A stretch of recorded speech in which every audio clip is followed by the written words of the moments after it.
Okay, this is Scissor Crossing, mile 77.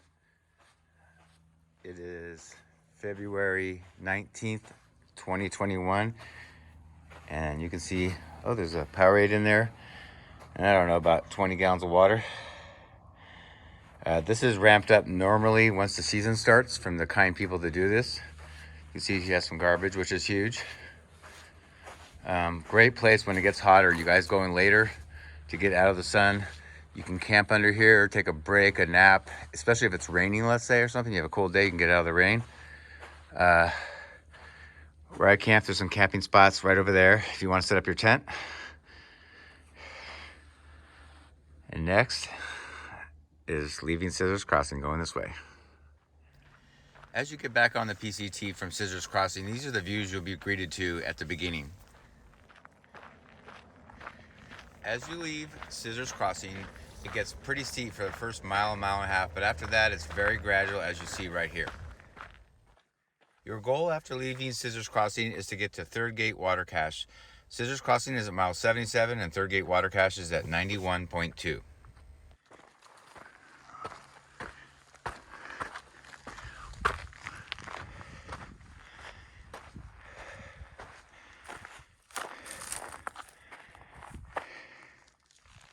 Look at the view behind me.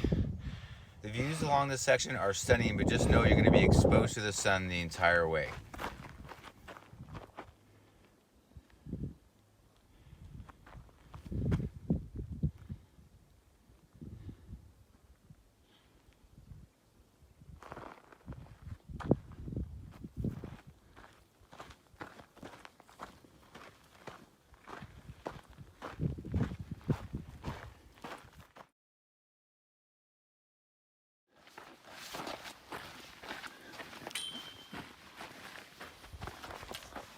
There's number 3.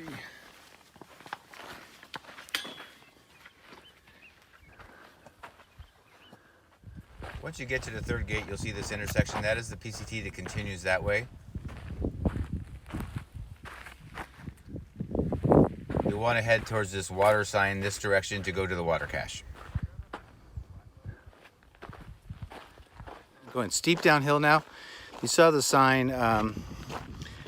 I'm at the Third Gate Water Cache, and I wanted to kind of show you how amazing this water cache is. I've been here probably 4 or 5 times, but it's extra full this time of year because of the thru hikers. Seems like it gets better every year. It probably is the biggest water cache on the whole PCT. I'm just guessing, but I'm thinking it is. So like I said, it's a third of a mile down, pretty steep. Not this second, but it's pretty steep down to the water cache. And then the negative is you load up on water and you get to carry it all back up. But that's worth the water, trust me. It's been very hot today. It's supposed to be about 70, ended up being 80, 85. And depending on what side of the mountain you're on, you got wind, or sometimes you didn't. It was just, oh my God, it was hot. So guys coming after me carry a ton of water because it's hot now and it's March 31st.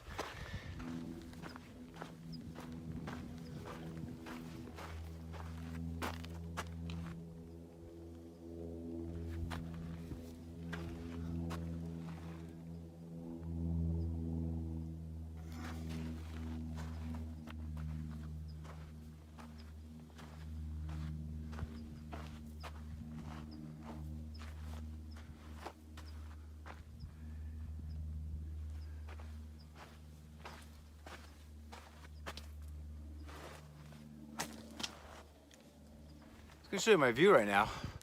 Fairly decent, right? Kind of as we go around, I'll show you kind of the direction I'm going on. Up that way, it's hard to see, but we're gonna be going uphill for about 2 miles, and then it's about 5 down. It's a semi-easy day, even though it's long. I've done this section. I've probably said it over and over again, but I've completed in sections the first 230 miles. So for me, it helps because I know what to expect, what I think I can or can't do. So today is mile marker 91.2 all the way to Warm Springs, which is 109.5. So about 8.5 miles. The first part of this is about 4.5 miles or so uphill out of Third Gate Water Cache. And then you peak out, and then it's a beautiful 5 miles downhill, just strolling downhill. And I'll pass the 100 mile marker. and then Barrel Springs to get some more water at mile marker 101. And then it's 8.5 miles to Warm Springs. And at 106 mile marker, so 3 miles before Warm Springs, is Eagle Rock, which is just amazing. At mile marker 96.1, you might keep an eye out for a cave on the left. Pretty cool.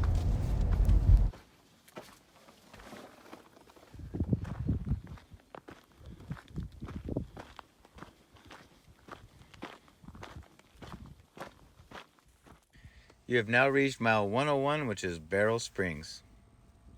I stopped by and filmed this in February of 2021, and as you can see, the water is flowing gently here. As always, check gut hooks for current comments on the water situation here. It generally flows most of the year, but not all of it. Okay, Barrel Springs, there's shade, there's lots of campsites, one right there. And as you can see, go this way. So the fire pit kind of moves around, but this is kind of where everybody hangs out normally. There's a couple good spots over there. But yeah, Barrel Springs.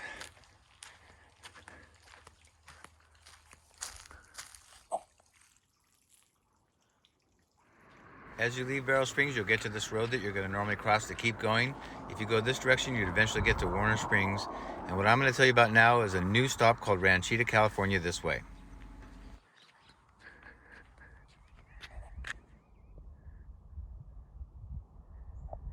I'm excited to tell you about a pretty new trail stop named Ranchita, California, this way, 4 miles, very flat. You can either hitch or walk in. With the Resource Center closing, at least in 2021, for the hikers in Warner Springs, this is the logical place to come for a zero, resupply, and a rest. As I show you the property and the store and what they carry, I do want to go over a couple things for you. As I show you the shelves in the store here, I had a very long, great talk with Kim, who's very welcoming. And they have a lot of products, as you can see, that you would already get for your resupply, but they are going to be stepping up the volume of what they're buying for the store, whether it be for your resupply or if you just want to eat while you're staying there. At the end of this section showing you Ranchita, I have put multiple panels showing you the price of what they have to offer here. They will have multiple cabins, beds, bucket laundry, they have kitchen use, showers, things like that. You can even send your resupply box here. It is only UPS or FedEx, so I've left the address of where to mail that to. They do charge $5 to pick it up, which is nominal in my opinion. I did have a great long phone conversation with Mike, the owner, to get some of the pricing that you'll see here in a little bit. And just pause those panels if you need to write down the pricing. But seems like a great guy, and they're very excited to host you hikers. And they're making a lot of changes and upgrades to do so. With Warner Springs having not much to offer except for the post office, I definitely consider this as your zero, Nero, or to get a resupply, or just get something cold to drink and then get back on trail. Lastly, what I think is great, if you're on a budget and you can't afford one of the beds or rooms, you can spend $5 a night and tent out back.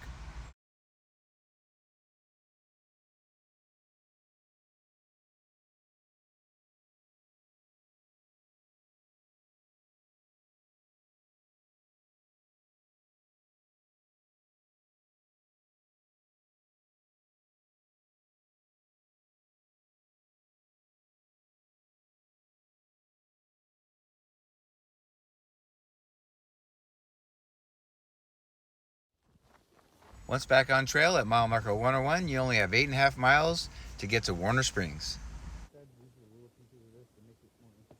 I truly love this section with the big rolling hills and open grassy plains and meadows, and of course Eagle Rock.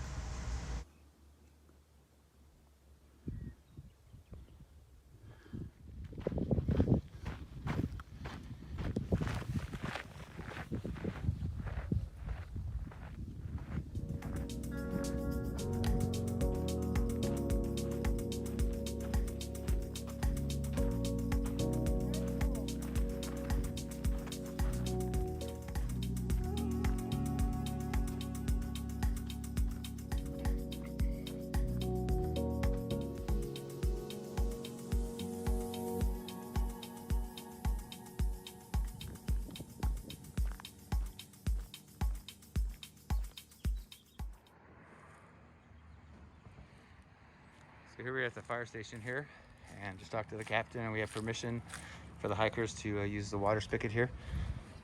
So you can see it's right there, super simple.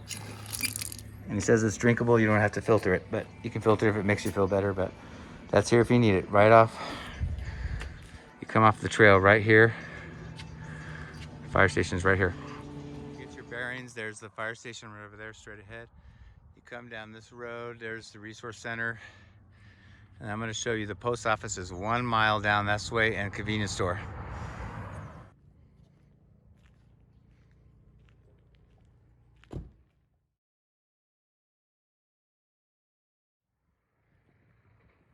All right, so there's the post office. Right next to it is a little gas station, gas mart. And I just talked to the lady, she's super nice. Now, they have had a tradition in the past where they didn't have hardly any food in there. And even now, the shelves are fairly bare, but it's February 2021. And I just talked to her. She came from the resource center, which is closed this year. And they're in the process of putting a big order in for hiker food for you guys. So there's no guarantees of how much or what it is.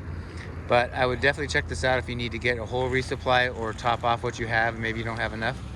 So anyway, definitely check them out. I will check out what their hours are and put them right here, but they said if you're getting close and they're about to close, you can call them while you're on trail and they will try to stay open for you if it's not too late.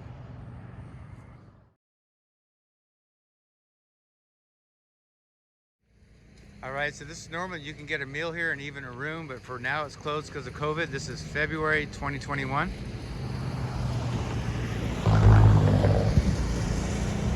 It's a golf course, so hopefully they're going to reopen, but right now it's closed.